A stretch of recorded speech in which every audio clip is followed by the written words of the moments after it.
Hello and Assalamualaikum. My name is Muhammad Irfan bin Surya. In a modern world where technology plays an important role in our daily life, phones are one of the must-have gadgets for everyone.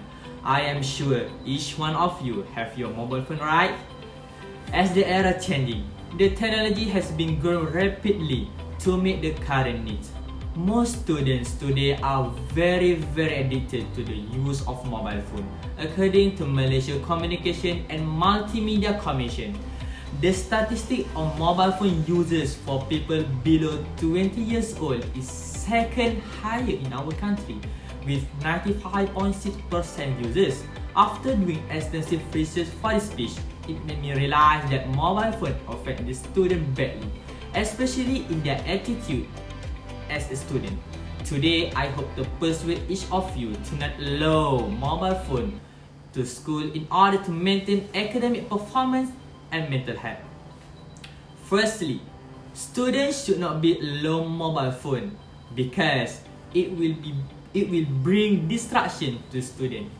In the past, bored students generally entertain themselves with doodling or whispering about anything that came to mind. For example, they are distracted when their friends send them text messages and they attempt to reply under their desk. In other words, they usually use the mobile phones for non-educational purpose during the class. This can hardly help them perform better academically. In fact, this can bring far adverse effect on their performance. Another reason why students should not be allowed mobile phone in school is because students are able to cheat during examination using those electronic gadgets, especially mobile phone. They do so by sending to each other text messages with answer to the question. Students always find ways to cheat during examination as the tools they have are getting more and most powerful today. We found 57.4% of Malaysian students in public university admitted to having participated in academic dishonesty in their study. Another case of Sekolah Sultan Alam Shah Putrajaya. 15 students failed to get SPM certificate because they admitted to bringing mobile phone into the examination hall. Since school students have been imitating, it will be a detrimental effect on the level of academic development in the future. One of the most devastating negative impact of allowing mobile phone in school is easy access to cyberbullying, which is the one biggest issue faced by students in this modern age. While in the past, students who were victims of bullying could feel safe in their homes with access to mobile phone, it has now become easy to harass, threaten, or spread false rumors with students having access to their information 24 hours. In 2020, Malaysia ranked second in Asia for cyberbullying among youth, according to a recent United Nations Children's Fund report. So, cyberbullying is a serious issue that can only be stopped if schools put strict regulation in place banning the use of mobile phone in school. As we can see, mobile phone can really bring harm to the students. There's the ways to be taken to avoid this situation. First of all, the Ministry of Education must provide guidance for schools to develop policies and rules to regulate the use of mobile phone in school. For example, first, the mobile phones must be switched off while they are in the classes, and the phones could only be switched on when the school is over. Second, students can use the mobile phones in the school for emergency purpose. The use of mobile phone in school should be controlled so as not to interfere with the smooth process of teaching and learning, including other official duties.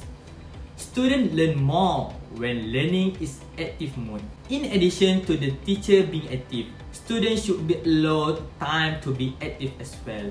Active learning in the classroom ensures that each student has a voice in their own learning, thus maximizing student engagement over the course of the school day.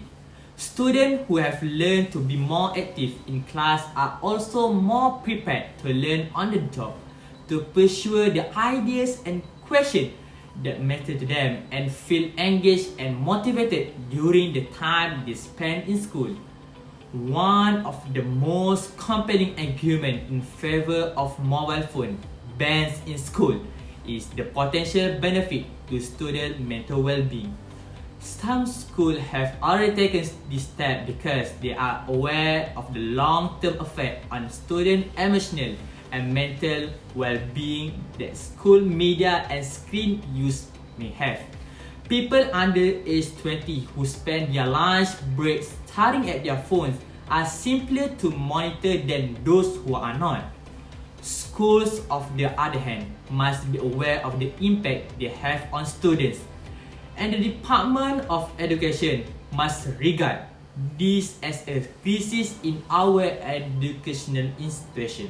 After mobile phones were prohibited from school, we saw an increase in academic performance among students. Student test score rise by 6.4% of the standard deviation after mobile phone bans were implemented in school. Addition of 5 days of hours to the school week or year is equated with this change. In a conclusion, the usage of the mobile phone among students under 18 years old are so dangerous to their mental health, emotional, and also their attitude. The matter needs to be taken seriously. As I said earlier, there are many disadvantages obtained if you hand mobile phone to school. Last word from me, it's better safe than sorry.